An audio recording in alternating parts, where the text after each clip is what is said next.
వచ్చినారా మమ్మీ వాళ్ళు? రాజ్యమేది లేదు గాని రాణిలాగా చూసుకుంటా, కోట కట్టలేను గాని కళ్ళల్లో నిన్నే దాచుకుంటా. రాత ఎట్లా రాసి మార్చి నీతో రాసుకుంటా. స్వర్గం అంటూ ఉన్నదంటే అది నీతోనే ప్రతిరోజు పంచుకుంటా. నిన్ను గన్నవి నాన్న కన్నా అల్లారు ముద్దుగా సాదుకుంటా. నీకు కోపం వస్తే కొంత దూరం గీస్తే నేను దాటనంటా. కంట నీరు కంటి రెప్ప దాటకై కావాలంటా.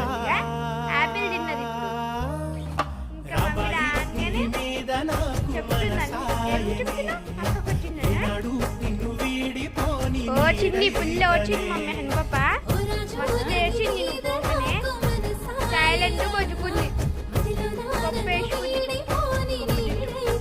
కదా మమ్మీ వచ్చిండు రాగానే ఉంటది. ఇక నేనున్నా హన్ పాప అన్న సరే ఏడుస్తూనే ఉంది మమ్మీ పోతుంటే. నేనున్నా కదా అన్న కానీ